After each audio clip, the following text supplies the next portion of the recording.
में आज हो गया है 11 जनवरी, दिन गुरुवार का। आइए फटाफट से नजर डालते हैं उत्तर प्रदेश के आज सुबह की सभी मुख्य समाचार, ताजा खबर, टूडे ब्रेकिंग न्यूज पर। उससे पहले हमारी मेहनत के लिए वीडियो को एक लाइक जरूर करें, साथ ही आपसे विनती, खबरों को आखिर तक जरूर देखें। उत्तर प्रदेश में सीएम योगी का बड़ा ऐलान, बोले यूपी के सभी 75 जिलों में आवारा पशुओं की हकीकत जानेंगे आईएएस अफसर, 15 बिंदुओं पर सरकार को सौंपेंगे रिपोर्ट। जी हां, बता दें कि यूपी सरकार ने जिलों में शेष बचे निराश्रित गोवंश को संरक्षित कराने और आश्रय स्थलों की व्यवस्था देखने के लिए 75 आईएएस अफसरों को नोडल अधिकारी बनाया है। ये अधिकारी आज से 13 जनवरी तक जिलों में रहेंगे और पता लगाएंगे कि सड़कों व खेतों में आवारा पशुओं के घूमने की स्थिति क्या है। नोडल अधिकारियों को 15 बिंदुओं पर रिपोर्ट शासन को देनी होगी। इसमें गौशालाओं में पानी, चारा, भूसा, आहार, ठंड से बचाव की व्यवस्था और इलाज की क्या व्यवस्था है, सारी जानकारी देनी होगी। उत्तर प्रदेश के अयोध्या में तोहफों की बारिश करेगी योगी सरकार। स्टेशन और एयरपोर्ट के बाद अब रामनगरी को मिलेंगी 5 और सौगातें। जी हां, रामनगरी बनने के साथ केंद्र और यूपी सरकार ने अयोध्या में विकास की गंगा बहा दी है। राम मंदिर प्राण प्रतिष्ठा से पहले ही मोदी और योगी सरकार ने अयोध्या को 2 बड़ी सौगातें दी हैं। योगी सरकार रामनगरी में अभी और तोहफों की बारिश करने की तैयारी कर रही है। आपको बता दें तो अभी कुछ दिन पहले ही अयोध्या में रेलवे स्टेशन और एयरपोर्ट का उद्घाटन हुआ है। योगी सरकार अयोध्या को 5 और सौगातें देने की तैयारी में है। बता दें तो वर्षों से रेलवे क्रॉसिंग पर फाटक बंद होते ही जाम से करहाने वाली अयोध्या नगरी को इस साल 5 नए आरओबी की सौगात मिलेगी। उत्तर प्रदेश के बरेली को 3,405 करोड़ की सौगात। सीएम योगी बोले, देश के सबसे प्रोग्रेसिव स्टेट के रूप में स्थापित हो रहा यूपी। बता दें कि मुख्यमंत्री योगी आदित्यनाथ ने कहा कि परिवारवाद, जातिवाद और विभाजन की राजनीति करने वाले लोगों ने उत्तर प्रदेश के नौजवानों के सामने पहचान का संकट खड़ा कर दिया है। आज आप देश के किसी भी राज्य में जाइए और बोलिए कि उत्तर प्रदेश से हैं, तो लोगों के चेहरों पर खुशी देखने को मिलती है। आज उत्तर प्रदेश देश के सबसे प्रोग्रेसिव स्टेट के रूप में स्थापित हो रहा है।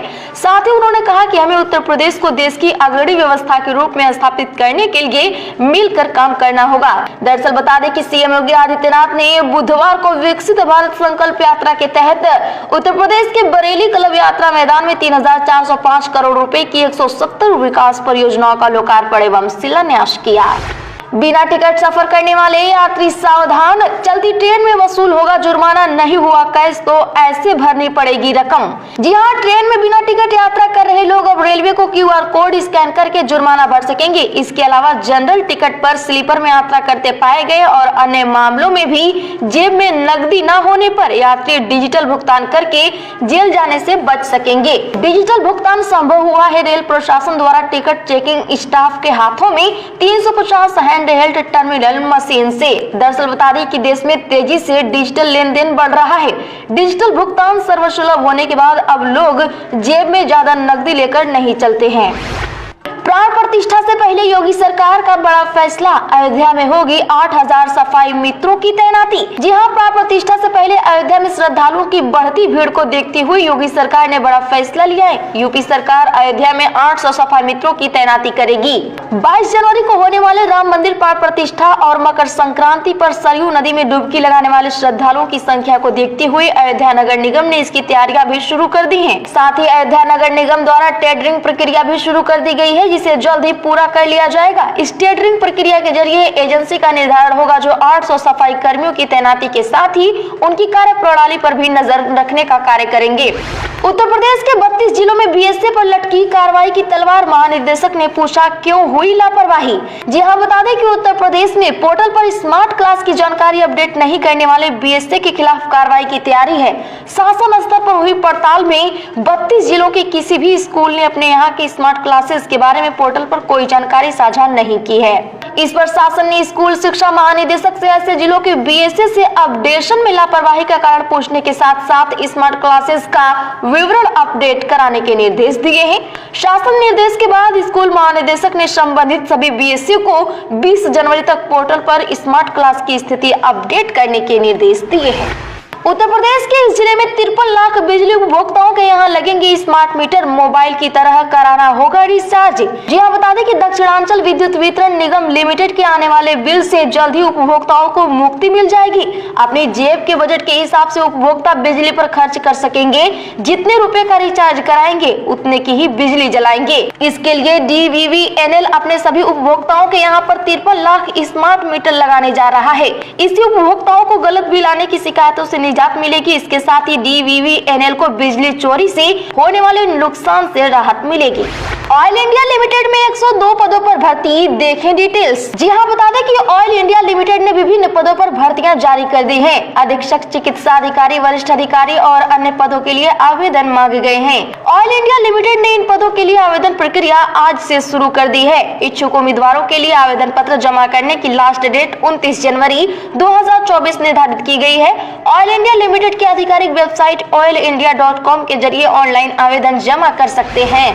किसी ऐरे गैरे से नहीं ले सकता न्योता, अखिलेश यादव ने प्राण प्रतिष्ठा में शामिल होने का ठुकराया निमंत्रण।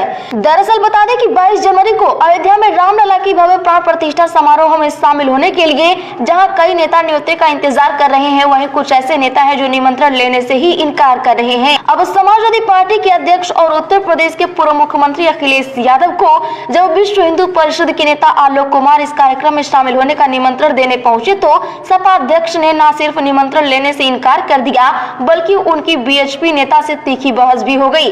बता दें तो आलोक कुमार ने इस बारे में मीडिया को बताया कि विश्व हिंदू परिषद ने समारोह के निमंत्रण के लिए सपा प्रमुख से संपर्क किया था, लेकिन अखिलेश यादव ने कथित तौर पर कहा कि वह किसी अजनबी से ऐसा निमंत्रण स्वीकार नहीं करेंगे। अमरमणि त्रिपाठी की संपत्ति होगी कुर्क, बस्ती के MP MLA कोर्ट ने पुलिस को दिया 10 दिन का समय। जी हां, बता दें कि MP MLA कोर्ट के सत्र न्यायाधीश प्रमोद कुमार गिरी ने पूर्व मंत्री अमरमणि त्रिपाठी की संपत्ति कुर्क करने के लिए पुलिस को 10 दिन की और मोहलत दी है। पुलिस अधीक्षक की तरफ से न्यायालय में प्रस्तुत कोतवाल ने इसके लिए निवेदन किया था। उन्होंने बताया कि 2 संपत्तियां चिन्हित की जा चुकी हैं, बाकी का पता लगाया जा रहा है। टैक्स फ्री हो सकती है 7,50,000 रुपए की कमाई, बजट में टैक्स पेयर्स को बड़ी राहत दे सकती है मोदी सरकार। जी हां, लोकसभा चुनाव से पहले सरकार टैक्स पेयर्स को बड़ी राहत दे सकती है। 1 फरवरी को पेश होने वाले अंतरिम बजट में नई कर व्यवस्था के तहत कर मौजूदा टैक्स छूट को 7,50,000 रुपए किया जा सकता है। बताया जा रहा है कि इस बदलाव के लिए वित्त विधेयक पेश किया जा सकता है। मामले से जुड़े 2 अधिकारियों ने यह जानकारी दी। वहीं इसी क्रम में विशेषज्ञों का कहना है कि यदि सरकार ये फैसला लेती है तो करदाताओं को नई कर व्यवस्था में 8 लाख रुपए तक की सालाना आय पर कोई टैक्स नहीं देना होगा। इस छूट में 50,000 रुपए की मानक कटौती भी होगी। सरकार ने 2023 के बजट में नई कर व्यवस्था के तहत छूट को 5 लाख रुपए से बढ़ाकर 7 लाख रुपए किया था। गोरखपुर में नगर निगम की तर्ज पर अब GDA भी वसूलेगा यूजर चार्ज, जाने किससे कितना। जी हां, बता दें कि गोरखपुर विकास प्राधिकरण भी नगर निगम की तरह अपनी कॉलोनियों में सफाई के लिए यूजर चार्ज वसूल करेगा। 28 फरवरी 2023 को हुई GDA बोर्ड की बैठक में ही इसे मंजूरी मिल गई थी, लेकिन अब प्राधिकरण इसे प्रभावी बनाने की तैयारी में है। यह शुल्क उन्हीं कॉलोनियों और कमर्शियल स्थानों पर वसूल किया जाएगा जो अभी नगर निगम को हस्तांतरित नहीं की गई है। उधर प्राधिकरण में सफाई की जिम्मेदारी संभालने वाली फर्म को कॉलोनियों और कमर्शियल स्थानों पर साफ सफाई के कार्य को गंभीरता से करने के निर्देश दिए गए हैं। दोस्तों, चैनल पर नए हैं तो चैनल अभी सब्सक्राइब कर बगल में घंटी के निशान को भी जरूर दबा लें। उत्तर प्रदेश के इस जिले के गन्ना किसानों के लिए आ गई राहत की खबर। अब उत्तर प्रदेश में पुलिस हर टाली पर। जी हां, बता दें कि उत्तर प्रदेश के बरेली जिले में गन्ने की अवैध खरीद फरोख्त रोकने के लिए गन्ना विभाग पहले प्राथमिकी पंजीकृत करा चुका है। अब जिले की सीमा पर स्थित 3 पुलिस चौकियों पर CCTV कैमरे लगाए गए हैं, जिससे कि वहां से गन्ना ले जाने वाले ट्रैक्टर टालियों पर नजर रखी जा सके। बता दें कि जिले में चीनी मिलों को आगामी दिनों में गन्ना आपूर्ति हो पाना मुश्किल से मिल पाएगा, जबकि खुले बाजार में लगातार गन्ना खूब बिक रहा है। इस पर रोक लगाने के लिए जिला गन्ना अधिकारी ने कई स्थानों पर छापेमारी की थी, जिसमें अवैध रूप से गन्ना खरीद फरोख्त करने वालों के विरुद्ध प्राथमिकी पंजीकृत कराई गई। गोरखपुर में बागेश्वर बाबा धीरेन्द्र शास्त्री की कथा पर ग्रहण प्रशासन ने परमिशन की कैंसिल। जी हां, बता दें कि उत्तर प्रदेश के गोरखपुर में बागेश्वर धाम के बाबा धीरेन्द्र शास्त्री की कथा पर पेश फंस गया है। प्रशासन ने कथा के लिए दी गई अनुमति को वापस ले लिया है। प्रशासन ने कथा के लिए सुरक्षा व्यवस्था मुहैया कराने में असमर्थता जता दी है। बता दें कि धीरेन्द्र शास्त्री की कथा बड़हलगंज कस्बा के सरयू नदी के तट पर 15 जनवरी से 19 जनवरी तक होनी थी। इसके लिए शहर में होर्डिंग भी लग गई थी। धीरेन्द्र शास्त्री की टीम के लोग तैयारी में जुटे थे। धीरेन्द्र शास्त्री के लाखों भक्त भी मायूस हो गए हैं। माना जा रहा था कि यहाँ कथा होने पर पड़ोसी राज्य बिहार और नेपाल से भी काफी संख्या में भक्त आएंगे।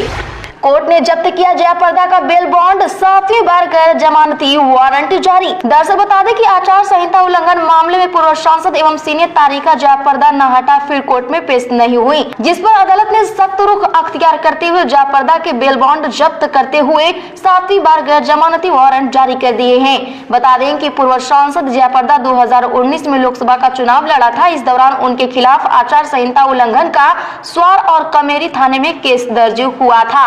अब विशेष न्यायाधीश एमपी एमएलए मजिस्ट्रेट कोर्ट में इस केस का ट्रायल चल रहा है। इस मामले में जयाप्रदा लगातार ही तारीखों पर नहीं आ रहे हैं, जिस पर उनके खिलाफ पूर्व में भी एनबीडब्ल्यू जारी हो चुके हैं। 12,460 शिक्षक भर्ती के लिए कम नहीं हो रही मुश्किलें। 6,470 खाली पदों पर नियुक्ति पत्र जारी होने के बाद लगी रोक। बता दें कि उत्तर प्रदेश के परिषदीय प्राथमिक स्कूलों में 12,460 सहायक अध्यापक भर्ती के तहत रिक्त 6,470 पदों पर भर्ती के लिए 5 साल तक कानूनी लड़ाई लड़ने वाले बेरोजगारों की मुसीबतें कम होने का नाम नहीं ले रही। इन अभ्यर्थियों के शैक्षिक अभिलेखों की जाँच के बाद 2 चरणों में 29 दिसंबर और 7 जनवरी को नियुक्ति पत्र वितरित करने के 24 घंटे बाद सुप्रीम कोर्ट ने भर्ती प्रक्रिया पर रोक लगा दी। अर्चना राय की ओर से दायर याचिका पर सुनवाई के बाद सर्वोच्च न्यायालय ने बीते दिन इस भर्ती में यथास्थिति बरकरार रखते हुए 2 फरवरी को सुनवाई की तारीख लगाई है। जवाहर बाग कांड के आरोपियों की अजीब शर्तें, 1 रुपए लीटर करो पेट्रोल डीजल तो जेल से ले रिहाई। ध्यान दें, दरअसल बता दें कि जवाहर कांड के 2 आरोपियों ने ऐसी शर्त रखी है कि जेल प्रशासन का सिर चकरा गया है। दरअसल बंदियों की मांग है कि वे जेल से तभी रिहा होंगे जब पेट्रोल डीजल 1 रुपए लीटर कर दिया जाए। इसके अलावा ये बंदी रिहाई से पहले राम वृक्ष का मृत्यु प्रमाण पत्र भी मांग रहे हैं। बंदियों की भीड़ कम करने के लिए जेल प्रशासन लगातार प्रयासरत है। जिन बंदियों की जमानत मंजूर हो चुकी है और उन्हें जमानतदार नहीं मिल रहे हैं, उनकी रिहाई के लिए जेल प्रशासन द्वारा सीआरपीसी 436A का लाभ दिलाने के प्रयास किए जा रहे हैं। इसके तहत कई बंदी रिहा भी हो चुके हैं। कार सेवकों पर गोली चलाने को स्वामी प्रसाद ने बताया सही, फिर से दे बैठे भाजपा को मुद्दा। बता दें कि अयोध्या में श्री राम जन्मभूमि पर बने भव्य राम मंदिर में रामलला की प्राण प्रतिष्ठा की तैयारियां चल रही हैं। उधर समाजवादी पार्टी के वरिष्ठ नेता स्वामी प्रसाद मौर्य ने एक बार फिर अपने बयान से पुराने जख्म कुरेदते हुए बीजेपी को एक नया मुद्दा दे दिया है। सपा नेता ने कार सेवकों पर गोलीकांड को जायज ठहराया है। उन्होंने कहा कि उस समय की उत्तर प्रदेश सरकार ने अमन चैन के लिए गोली चलवाई थी। गोली चलवाकर सरकार ने अपना कर्तव्य निभाया था। कार सेवकों को अराजक तत्व की संज्ञा देते हुए स्वामी प्रसाद मौर्य ने कहा कि जिस समय अयोध्या में राम मंदिर पर घटना घटी थी, वहां पर बिना किसी न्यायपालिका या प्रशासनिक आदेश के अराजक तत्वों ने बड़े पैमाने पर तोड़फोड़ की थी। कानपुर में दिखी हैवानियत, सिपाही व बेटे ने युवक को पेशाब पिलाया, थूक चटाया, 17 किलोमीटर तक बेल्ट तारों से पीटा। बता दें कि कानपुर में एलआईयू में तैनात हेड कांस्टेबल धर्मेंद्र यादव और उसके बेटे हिमांशु उर्फ शनि यादव ने अमानवीयता की सारी हदें पार कर दी। बता दें कि हेड कांस्टेबल पुत्र ने रंजिश में साथियों संग एक युवक को बुरी तरह से पीटा, उसे पेशाब पिलाया और पिता को सौंप दिया। हेड कांस्टेबल पिता ने भी युवक को पीटने के बाद चप्पल पर थूक कर उसे चाटने पर मजबूर किया। घटना का पता चलने पर हड़कंप मच गया। 10 लोगों पर गंभीर धाराओं में रिपोर्ट दर्ज कर हेड कांस्टेबल धर्मेंद्र यादव और उसके बेटे के साथी अमित दुबे और आयुष मिश्रा को गिरफ्तार कर जेल भेज दिया गया है। धर्मेंद्र को निलंबित कर दिया गया है।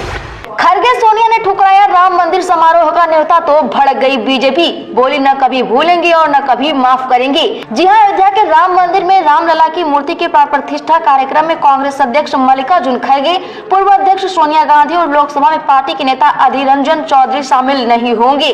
कांग्रेस ने इसे आरएसएस और बीजेपी का इवेंट करार दिया है।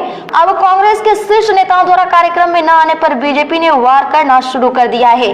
बीजेपी नेताओं का कहना है कि कांग्रेस ने जो राम मंदिर का आमंत्रण ठुकरा कर अपमान किया है, उसे सनातनी कभी नहीं भूलेंगे और न कभी माफ करेंगे। यूपी रोडवेज की बसों में बजेगी राम धुन, अयोध्या डिपो म्यूजिक सिस्टम लगाकर यात्रियों को सुनाएगा राम भजन। जी हां, परिवहन निगम अयोध्या डिपो की बसों से सफर तय करने वाले यात्रियों को राम धुन व राम भजन सुनाया जाएगा। रामनगरी से संचालित अयोध्या डिपो की 120 बसों में राम धुन बजाने के लिए अभी तक 60 बसें म्यूजिक सिस्टम से लैस हैं। जल्द ही शेष बसों में भी म्यूजिक सिस्टम लगाकर राम धुन बजना शुरू हो जाएगा। कांग्रेस के बसपा प्रेम से चिंता में अखिलेश कैंडिडेट तय करने में जुटे, जल्द जारी कर सकते हैं पहली लिस्ट। बता दें कि कांग्रेस के बसपा प्रेम समाजवादी पार्टी के राष्ट्रीय अध्यक्ष अखिलेश यादव की चिंता बढ़ती जा रही है। एक तरफ इंडिया गठबंधन के लिए उनकी बातचीत चल रही है, तो वहीं दूसरी तरफ वो अपनी पार्टी के उम्मीदवार भी तय करने में जुट गए हैं। समाजवादी पार्टी उम्मीदवारों की एक लिस्ट मकर संक्रांति के आसपास जारी कर सकती है। इस लिस्ट में उन सीटों पर उम्मीदवार घोषित किए जा सकते हैं जहां पार्टी अपना ठीक ठाक जनाधार मानती है। उम्मीदवारों के नाम पर पिछले कुछ दिनों से अखिलेश लगातार पार्टी पदाधिकारियों से चर्चा भी कर रहे हैं। उन्होंने जिला अध्यक्षों और विधायकों से बंद लिफाफे में फीडबैक भी लिए हैं। इसी के साथ आज की बड़ी खबरों में फिलहाल इतना ही। रोज की बड़ी खबरों के लिए चैनल अभी सब्सक्राइब करें, बगल में घंटी के निशान को भी जरूर दबा लें।